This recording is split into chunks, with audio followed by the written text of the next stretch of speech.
नमस्कार, जोहार। झारखंड का एकमात्र सरकारी न्यूज चैनल क्लीन न्यूज में आपका स्वागत है। समस्या किसान से जुड़ा हो या हो पारा शिक्षकों का मुद्दा, हर खबर पर होगी हमारी पैनी नज़र। सभी खबर सिलेक्टेड और काम की है, तो वीडियो के अंत तक बने रहें। साथ ही आप न्यूज को किस गांव या शहर से देख रहे हैं, हमें कमेंट में ज़रूर बताइए। आज का लाइक हम 100 रखते हैं, उम्मीद है कि आप इसे पूरा करेंगे। और रोजाना पंचायत चुनाव का अपडेट पाने के लिए चैनल को सब्सक्राइब कर बेल आइकन को प्रेस करें। तो चलिए जानते हैं आज का मुख्य समाचार। दुमका में बिना मास्क वालों पर सख्ती, जानिए झारखंड के किस जिले में भेजे जाएंगे जेल।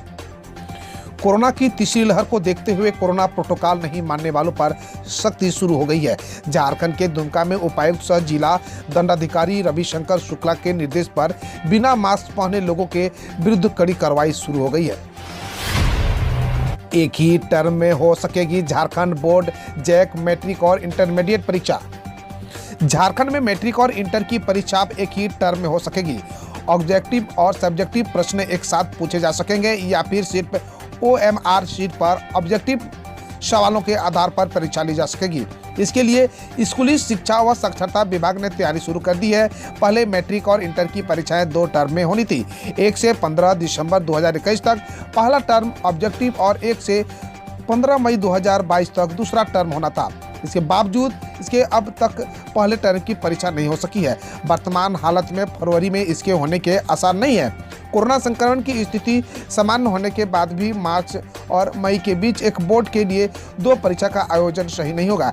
ऐसे में अब एक ही टर्म की परीक्षा को हो सकेगी और इसके आधार पर ही मैट्रिक और इंटर का रिजल्ट जारी किया जाएगा। झारखंड से एक बड़ी खबर आ रही है। झारखंड में 14 IPS समेत 865 पुलिसकर्मी हुए कोरोना संक्रमित, पुलिस मुख्यालय में दहशत। झारखंड में कोरोना बेलगाम होता जा रहा है। ये वायरस बड़ी संख्या में पुलिस वालों को भी अपनी चपेट में ले रहा है। कोरोना की तीसरी लहर में अब तक राज्य के 14 IPS अधिकारी इसकी गिरफ्त में आ चुके हैं। कुल 865 पुलिसकर्मियों के संक्रमित होने की सूचना भी है। इसमें से 341 पुलिसकर्मी स्वस्थ भी हो चुके हैं, जबकि 524 कर्मियों का इलाज चल रहा है। झारखंड हाईकोर्ट पहुंचा सिमडेगा मॉब लिंचिंग का मामला, परिजनों ने की CBI की जांच की मांग। सिमडेगा मॉब लिंचिंग का मामला अब झारखंड हाईकोर्ट के दरवाजे पर पहुंच गया है। सिमडेगा में एक भीड़ के द्वारा जिंदा जला दिए गए संजीव प्रधान की पत्नी सपना प्रधान ने इंसाफ के लिए हाईकोर्ट का दरवाजा खटखटाया है। शुक्रवार को CBI जांच की मांग को लेकर हाईकोर्ट में याचिका दाखिल की गई है। मृतक संजू प्रधान की पत्नी सपना प्रधान ने झारखंड हाईकोर्ट में CBI जांच की मांग कर दी है। याचिका दाखिल की है। मामला 4 जनवरी का है, जब सिमडेगा के बेसरा जारा में बीजेपी कार्यकर्ता संजू प्रधान को जंगल में लकड़ी काटने के आरोप में भीड़ ने जिंदा जला दिया। इस मामले में कुल 13 नामजद और 25 अज्ञात लोगों के खिलाफ प्राथमिकी दर्ज की गई थी, जिसमें से 12 नामजद को गिरफ्तार कर लिया गया है। गिरफ्तार लोगों में मुख्य आरोपी बमलर केरा का प्रधान सुबनपुर भी शामिल है।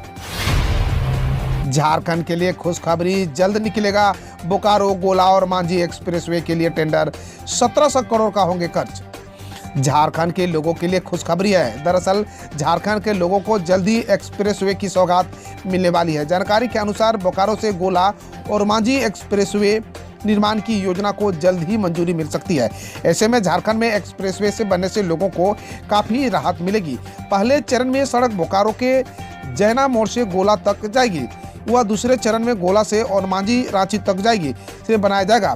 बताया जाता है कि NHAI ने इस एक्सप्रेसवे के लिए सारी तैयारी पूरी कर ली है। जल्द ही इसके लिए टेंडर भी निकलने वाला है। मीडिया एक्सप्रेस के अनुसार इस एक्सप्रेसवे के निर्माण के लिए 2 सेक्शन में टेंडर निकाले जाएंगे। बोकारो से गोला और गोला से और मांझी 2 सेक्शन में टेंडर निकालने का काम भी जल्द पूरा लिया जाएगा। मामला दरोगा लालजी यादव के सुसाइड केस का है। केंद्रीय मंत्री अन्नपूर्णा देवी ने राज्यपाल से मिलकर की CBI की जांच की मांग। केंद्रीय राज्य मंत्री अन्नपूर्णा देवी के नेतृत्व में भाजपा का एक प्रतिनिधिमंडल रविवार को राजभवन जाकर राज्यपाल रमेश बैस से मुलाकात की। बीजेपी नेताओं ने राज्य में बढ़ रहे आपराधिक मामले और पलामू में दरोगा लालजी यादव की मौत को संदेहास्पद बताते हुए CBI जांच की मांग की है। भाजपा प्रतिनिधि मंडल के साथ दिवंगत दरोगा के भाई भी राजभवन पहुंचे थे।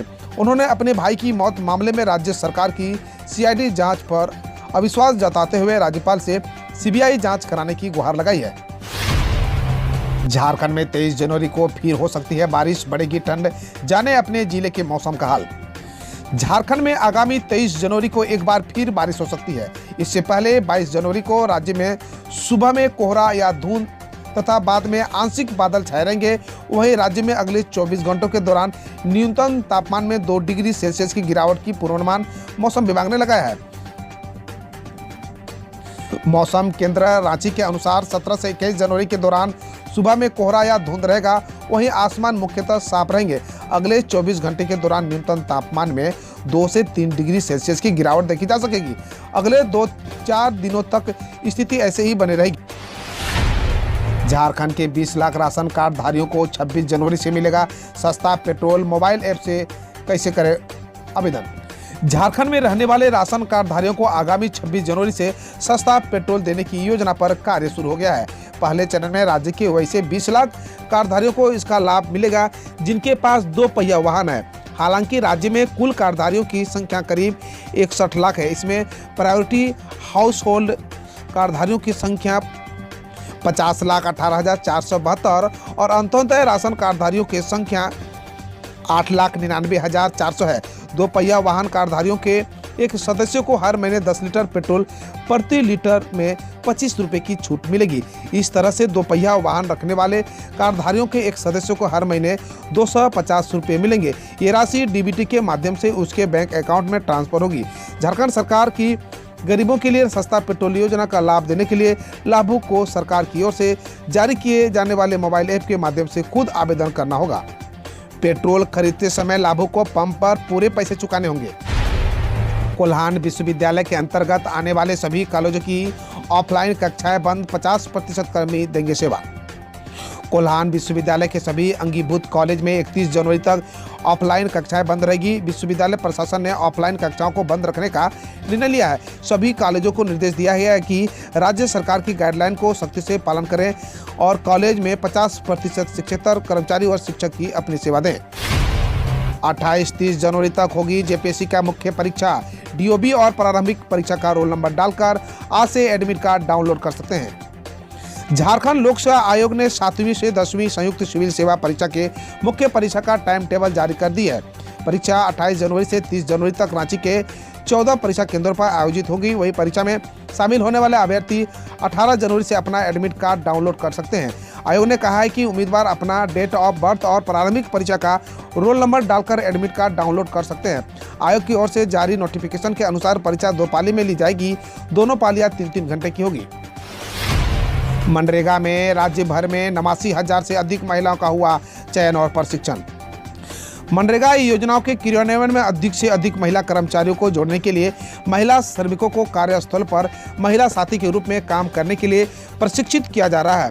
महात्मा गांधी राष्ट्रीय ग्रामीण रोजगार गारंटी अधिनियम के तहत अकुशल महिला श्रमिकों को कुशल अर्धकुशल बनाने और 100 दिनों के काम गारंटी पाने के लिए यह कवायद चल रही है। अब खबर देश विदेश और देश की विभिन्न योजनाओं और झारखंड के पड़ोसी राज्यों से। रिपब्लिक डे पर होगा अब तक का सबसे बड़ा फ्लाई फास्ट। राफेल समेत 75 एयरक्राफ्ट लेंगे हिस्सा। एयरफोर्स की PRO wing commander Indrani Nandi ने सोमवार को बताया कि इस बार गणतंत्र दिवस परेड में सबसे भव्य फ्लाई पास्ट होगा। उन्होंने कहा कि इस दौरान 17 जगुआर फाइटर एयरक्राफ्ट 75 की शेप में आसमान में उड़ते दिखाई देंगे। वहीं 5 राफेल MiG-29 के और P-81 सर्विलांस एयरक्राफ्ट समेत वायुसेना, नौसेना और थल सेना के 75 एयरक्राफ्ट भी हिस्सा लेंगे। चुनाव आयोग ने कहा पंजाब में 14 फरवरी की जगह 20 फरवरी को होंगे विधानसभा चुनाव।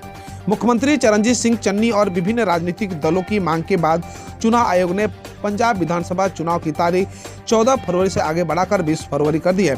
चन्नी ने कहा था कि 16 फरवरी को गुरु रविदास जयंती के मद्देनजर राज्य के SC यानी अनुसूचित जाति श्रद्धालु बड़ी संख्या में 10 से 16 फरवरी के बीच वाराणसी जा सकते हैं। DTC पहली इलेक्ट्रिक बस को दिल्ली के CM केजरीवाल ने दिखाई हरी झंडी। दिल्ली के मुख्यमंत्री अरविंद केजरीवाल ने दिल्ली परिवहन निगम यानी DTC की पहली इलेक्ट्रिक बस को सोमवार को हरी झंडी दिखाई। कार्यक्रम के संचालक ने बताया 12 मीटर लंबी यह बस लो फ्लोर वातानुकूलित और धुआं रहित 100% इलेक्ट्रिक बस है। इससे महिलाओं के लिए पैनिक बटन व CCTV मौजूद है। ऐसी 300 बसें जल्द ही दिल्ली की सड़कों पर दौड़ेगी।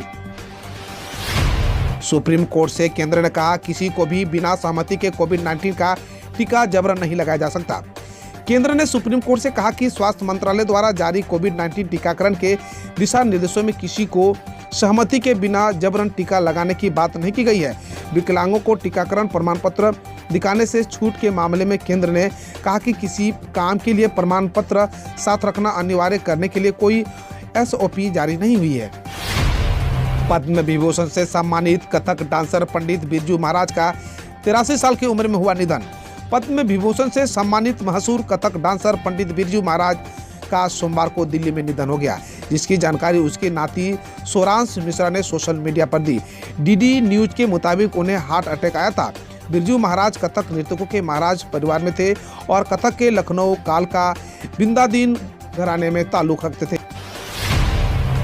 भारत के कोविड-19 टीकाकरण कार्यक्रम के 1 साल पूरे होने के मौके पर जारी हुआ डाक टिकट।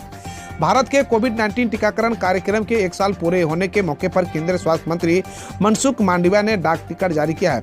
मांडविया ने कहा, भारत में दुनिया का सबसे बड़ा टीकाकरण कार्यक्रम 16 जनवरी 2021 को शुरू हुआ था। हमारा टीकाकरण कार्यक्रम वास्तव में वैश्विक समुदाय के लिए एक आदर्श है। जन भागीदारी से यह संभव हो पाया है। रिपब्लिक डे परेड में पश्चिम बंगाल की झांकी रिजेक्ट, CM ममता ने PM को लिखा पत्र। पश्चिम बंगाल के मुख्यमंत्री ममता बनर्जी ने गणतंत्र दिवस परेड में राज्य की प्रस्तावित झांकी शामिल नहीं किए जाने पर प्रधानमंत्री नरेंद्र मोदी को पत्र लिखा है।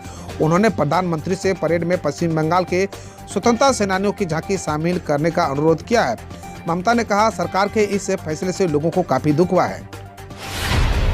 एक बड़ा ऐलान, मार्च से शुरू हो जाएगा 12-14 साल के बच्चों का टीकाकरण। केंद्र सरकार के कोविड-19 वर्किंग ग्रुप के अध्यक्ष डॉक्टर NK अरोड़ा ने ऐलान किया है कि भारत में 12 से 14 साल के बच्चों का टीकाकरण मार्च में शुरू हो सकता है। उन्होंने कहा कि अब तक 15 से 18 साल के किशोरों को टीकाकरण पूरा हो जाने की उम्मीद है। ऐसे में अगले चरण में बच्चों को टीका लगाए जाने की उम्मीद है। भारत एक दिन में 2.5 लाख केस, लॉकडाउन के अलावा कोई और चारा नहीं। देश में बीते 24 घंटे में 2,57,036 नए कोरोना केस मिले हैं। हालात फिर से दूसरी लहर जैसे बनने लगी है। दूसरी लहर में भी रोजाना 2.5 लाख केस सामने आने लगे थे, जिसके बाद राज्य सरकारों ने लॉकडाउन लगाना शुरू कर दिया था। अब फिर से वैसे ही हालात पैदा होने लगे हैं। सरकारें प्रतिबंध लगा रही है, लेकिन केस बढ़ते ही जा रहे हैं। ऐसे में लॉकडाउन के अलावा और कोई चारा नजर नहीं आ रहा। हम रोज ऐसे ही न्यूज लाते रहेंगे, तो यदि आपने अभी तक क्लीन न्यूज को सब्सक्राइब नहीं किया है तो पहले फटाफट सब्सक्राइब कर लें, साथ ही बेल आइकन को दबा दें ताकि कोई अपडेट मिस ना हो।